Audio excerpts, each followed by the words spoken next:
განვაგრძობთ საუბრებს ქრისტიანული ლიტერატურის ისტორიიდან, ჩვენს წინა განხილვაში დავამთავრეთ ზოგადი სახით მიმოხილვა ტერტულიანეს პაექრობითი პოლემიკური ხასიათის შრომებისა, ამჯერად შევეხებით მორალურ-ასკეტური და დისციპლინარული ხასიათის ძეგლებს ტერტულიანეს ავტორობით. ამგვარი ხასიათის ძეგლებიდან პირველ რიგში მიუთითებთ საკმაოდ ცნობილ ნაშრომზე, რომელიც სხვათა შორის უადრესია ქრონოლოგიურად ტერტულიანეს შრომებს შორის, სახელწოდებით მარტვილთა მიმართ. ეს ძეგლი შედგება 6 თავისგან და როგორც სათაურიც ცხადყოფს, მიმართულია სიკვდილ მისჯილი ქრისტიანებისადმი, რომელსაც ტერტულიანი უკვე მარტვილებად რაცხს. ეს ქრისტიანები ციხეში არიან დატყვევებულნი, რა თქმა უნდა, და ელიან თავრისგან განსაჯელს, რა თქმა უნდა, თავის დაუცხადე ისინი არ დათმობენ სარწმუნოებას და ხვედრი მათი, როგორც აღნიშნეთ, ტერტულიანეს სულიერი მზერისთვის უკვე გახსნილია ეს ხვედრი სავსებით ცხადია. ნაშრომი, რომელიც 207 წლამდეა, რა თქმა უნდა, დაწერილი და ყველაზე ადრეულია უკვე აღნიშნეთ, თავის დაუცხადე აირეკლავს ტერტულიანეს მართლმადიდებლურ ცნობიერებას ჯერ კიდევ, რაც არ არის დარღვეული, 207 წლამდელი პერიოდია.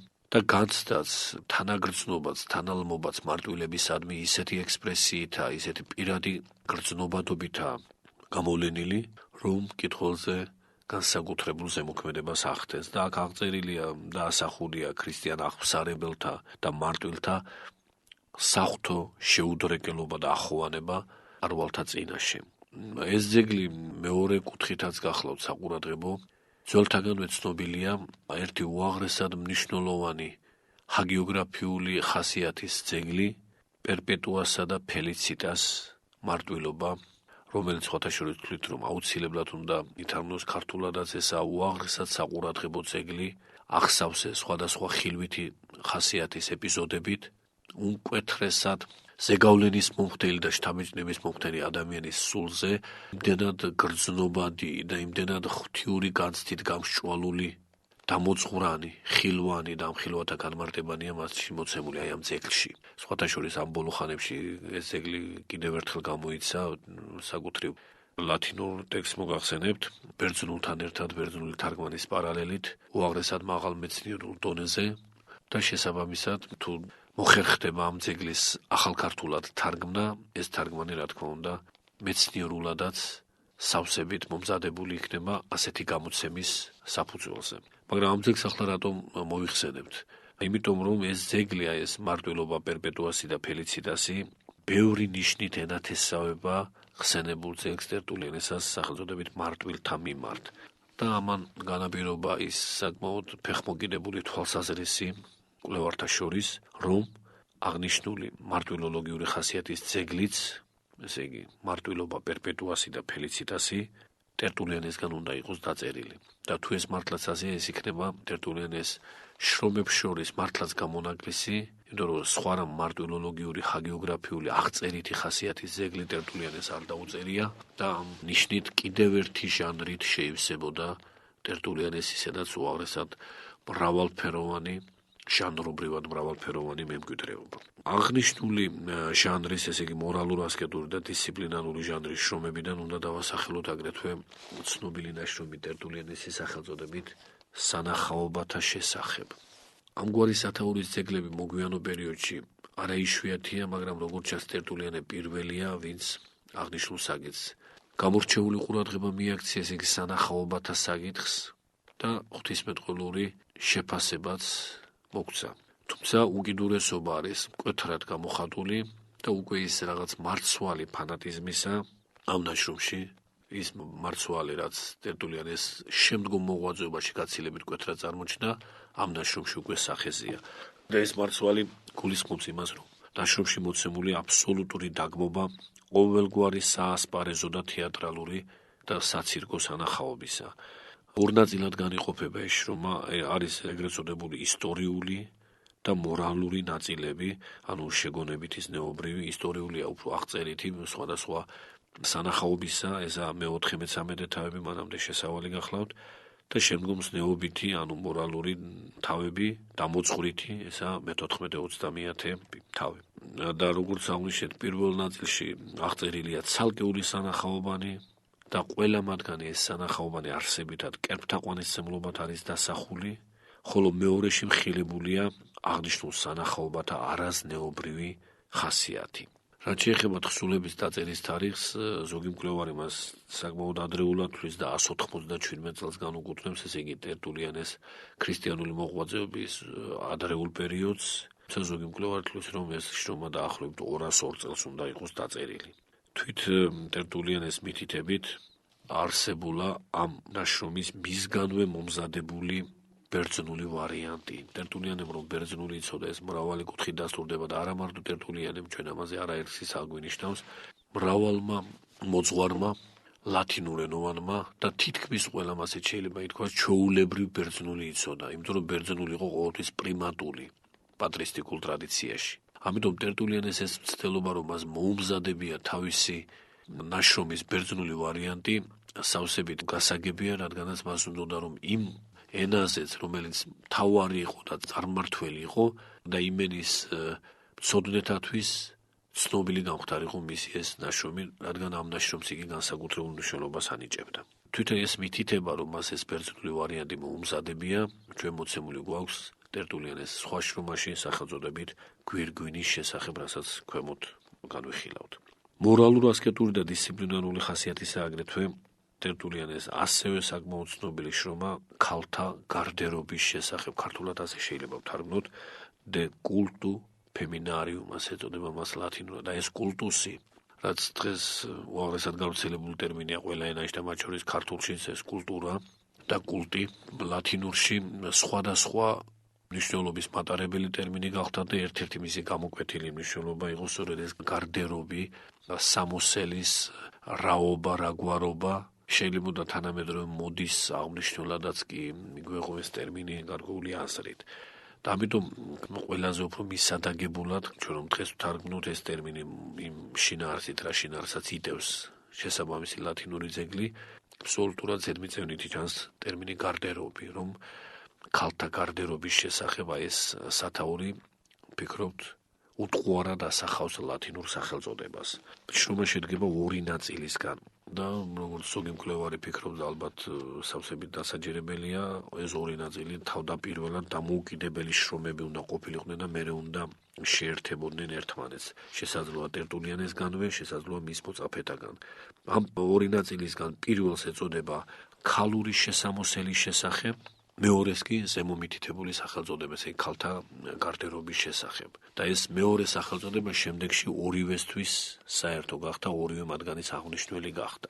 ამ ნაშრომში ტერტულიანი მიიჩნევს, რომ ყოველგვარი სამკაული, ძვირფასი ქვები და კოსმეტიკა უცხო უნდა იყოს ქრისტიანი ქალისთვის, რადგან მისი თქმით, პირველი ქალის, ესე იგი ევას შეწოდების შემდეგ, ერთადერთი შესაფერისი სამოსელი ევას ასულთათვის ესაა მხოლოდ და მხოლოდ სინანული.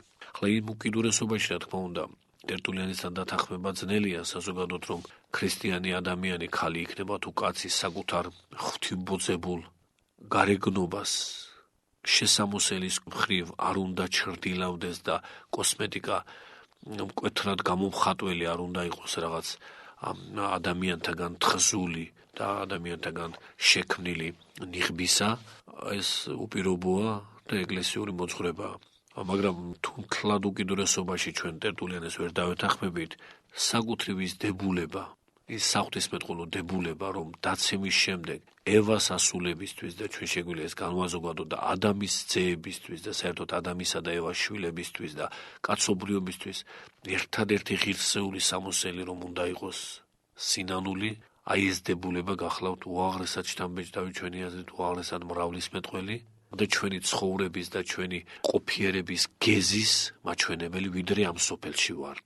ტერტულიანემ აქ ფაქტობრივად უკვე განჭვრეტა სინანულის საიდუმლო ხალხს განსაკუთრებული ღირებულება და შემდეგში განსაკუთრებით მაშინ, როდესაც განდეგილური მოღვაწეობა დაეფუძნა და განდეგილი მეუდამნოე ასკეტი ღვთისმეტყველები წარმოჩნდნენ, მათგან ჩამოყალიბებული სათნოებითი ღვთისმეტყველება, რა თქმა უნდა, თავიდან ბოლომდე სინანულის საიდუმლოს, სინანულის სიწმინდის გაცნობიერებას ეფუძნება. და ამ ხრივ ტერტულიანი ერთ-ერთი გზის გამკვალავია მათთვის თავისი ამ უაღრესად მნიშვნელოვანი დებულებით იმის შესახებ, რომ დაცემის შემდეგ, რომ აღვიდგინოთ დასაბამიერი მდგომარეობა, ჩვენი ერთადერთი ღირსეული სამოსელი პირველ რიგში და უპირობოდ ეს უნდა იყოს სინანული.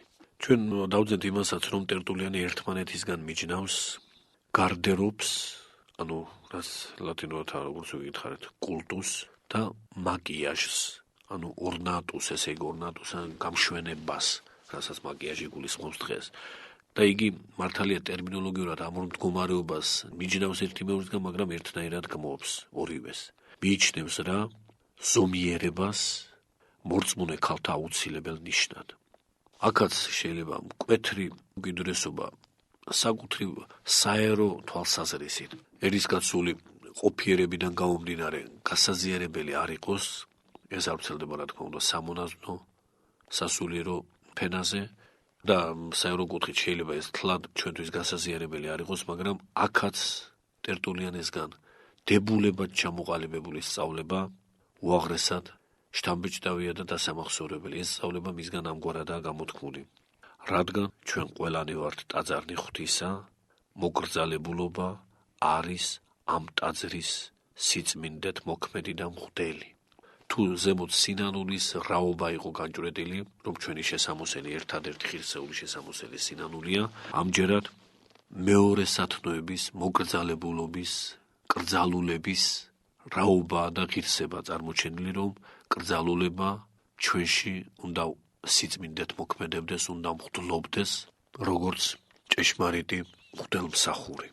აი ეს ორი დებულება მაინც ამ ორ ნაშრომს უაღრესად ღირსეულად წარმოაჩენს დღეისათვისაც ჩვენთვის და მისი გაცნობა შესწავლა, რა თქმა უნდა, სარგებლობის მომტანი იქნება ყველა ჩვენთაგანისთვის.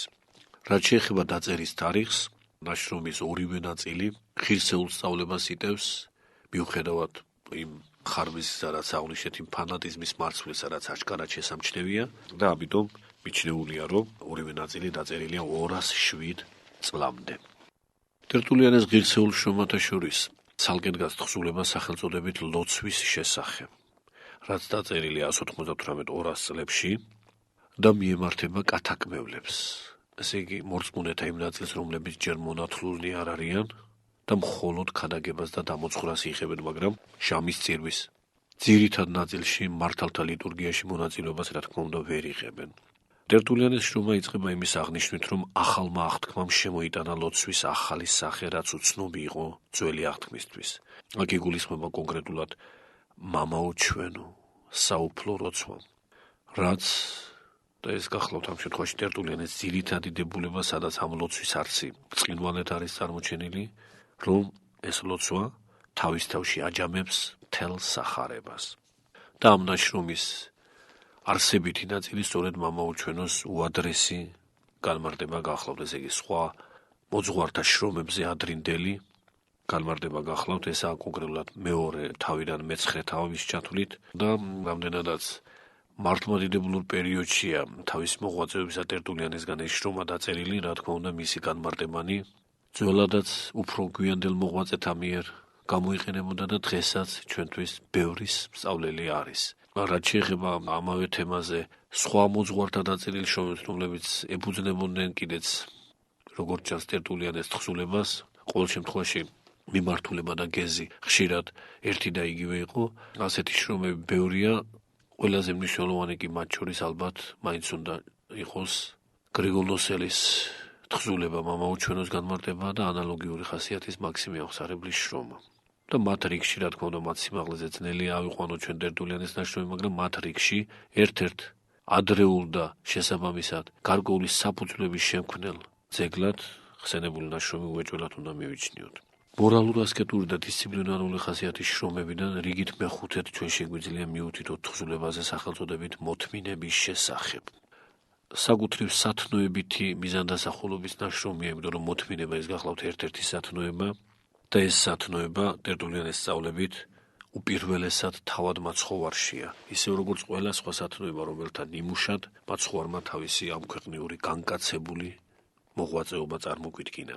ალბათ ყველაზე უფრო ყურადღება მისაქცევია ამ კუთხით ხსენებული ნაშრომის მე-15 თავი, სადაც ტერტულიანი შენიშნავს.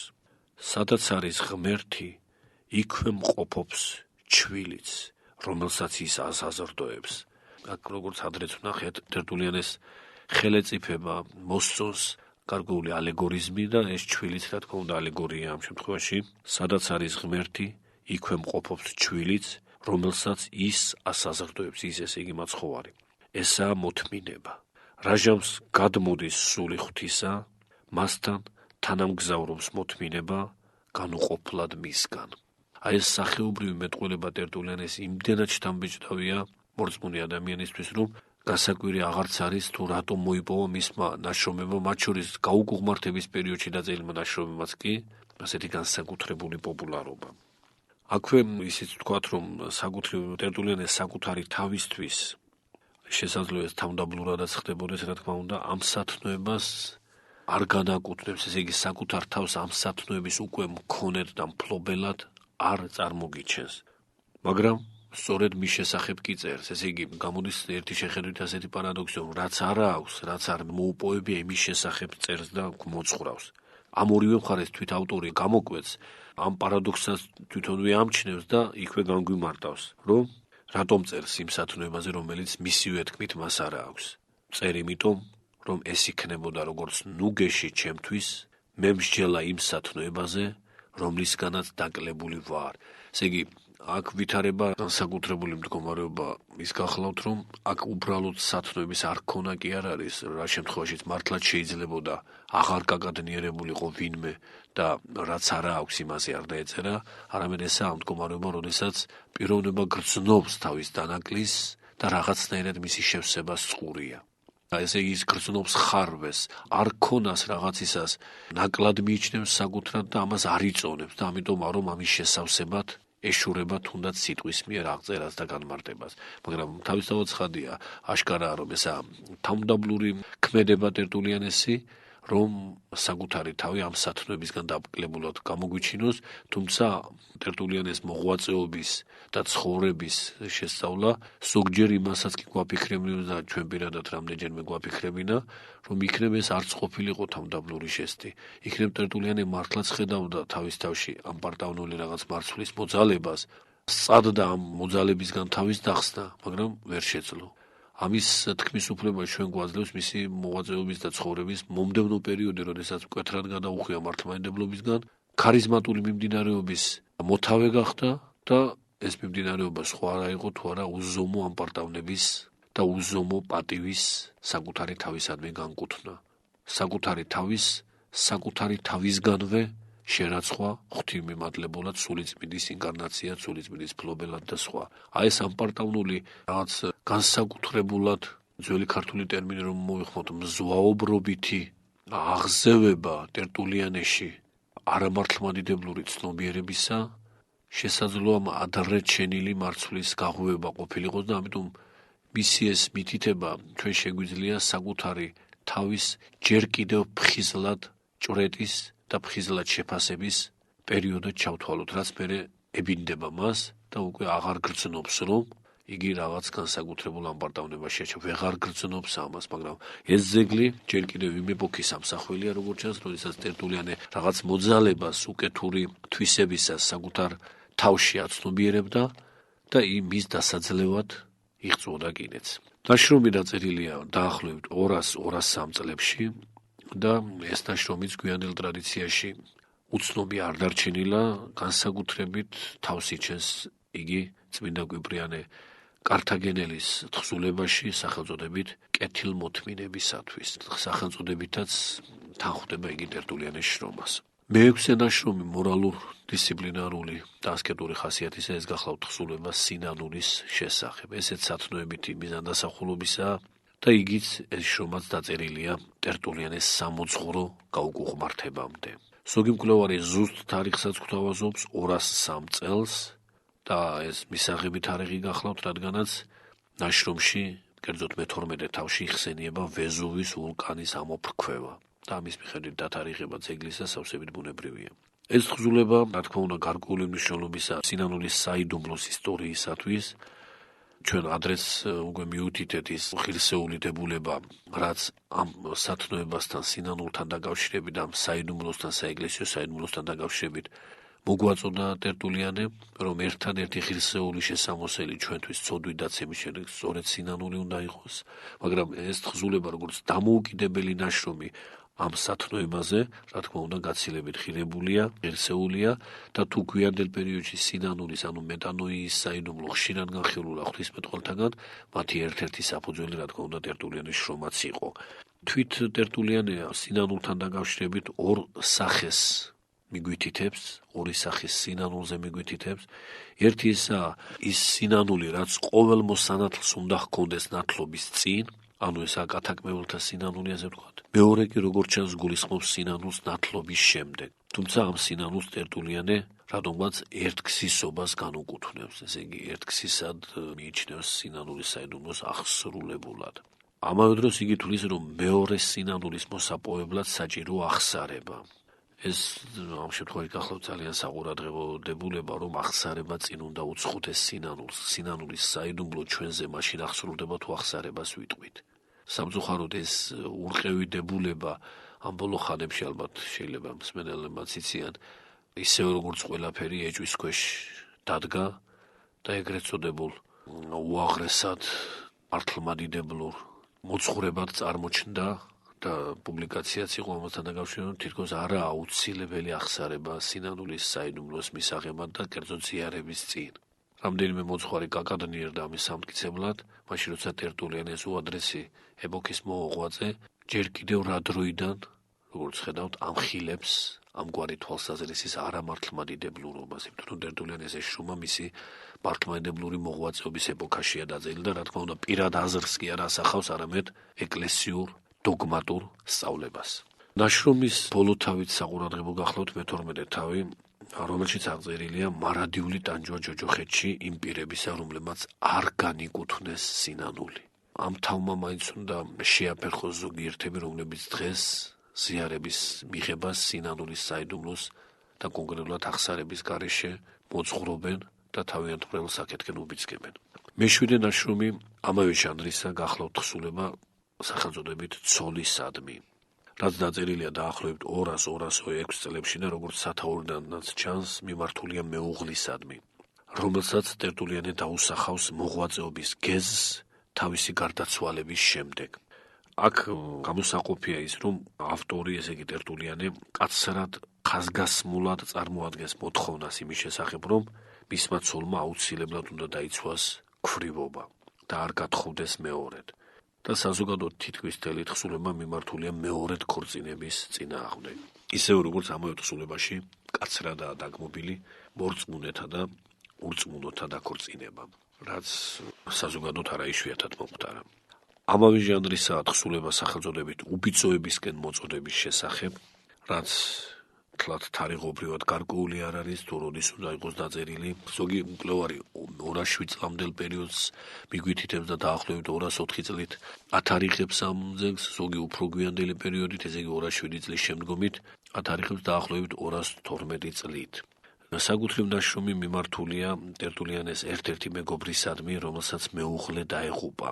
ეს ძეგლი ფაქტობრივად წინ არის გაგრძელება და ტერტულიანი ამჯერადაც კაცრად მოითხოვს, რომ არ დაქორწინდეს იგი ხელმეორედ. და მეტიც ავტორი, რომელიც ამ შრომაში უკვე ამჟღავნებს და ამას ეყრდნობა ის მკვლევრები, რომლებიც გვიანდელი დროით ათარიღებენ ძეგლს, უკვე ამჟღავნებს მონტანისტური ერესისკენ გადახრას, მეორე ქორწინებას ღვთისნების საწინააღმდეგო ნაბიჯად და არსებითად მრუშობად მიიჩნევს. და ამავე დროს ტერტულიანი აქებს რა უქორწინებლობას, ავტორიტეტად მოუხმობს მონტანის მიმდევარ ერთ-ერთ სრულ წინასწარმეტყველს ქალს, პრისკას, რომელსაც იგი წმინდა წინასწარმეტყველს უწოდებს და თუნდაც ეს ადგილი ამ ძეგლისა მკვეთრად უნდა გვიჩვენებდეს, რომ ნაშრომი 207 წლის მერეა დაწერილი. მაგრამ რამდენადაც ის პირველი, რომელსაც ეწოდება ცოლისადმი, ჩვეულებრივ 207 წლამდე დაწერილად მიიჩნევა და იქაც იგივე აზრია ზოგადად მეორე ქორწინებასთან დაკავშირებით, ჩვენ კვლავ იგივე შეგვიძლია ვთქვათ, რომ ადრეულ ნაშრომებშიც ფანატიზმის მარცვალი ტერტულიანეში მკვეთრად ვლინდება. იმიტომ რომ მეორე ქორწინება დაშვებულია საეკლესიო კანონიკით, განგებაც არის მოგეხსენებათ და მისი ასეთი კატეგორიული აკრძალვა სხვა არაფერია თუ არა უკვე დოგმატის დარღვევა, ფანატიკური დამოკიდებულება ამა თუ იმ საკითხისადმი. ჩვენ დროებით ამ ნაშრომით დავაბოლოებთ ტერტულიანის ლიტერატურულ მემკვიდრეობაზე მსჯელობას. გვადლობთ ყურადღებისათვის.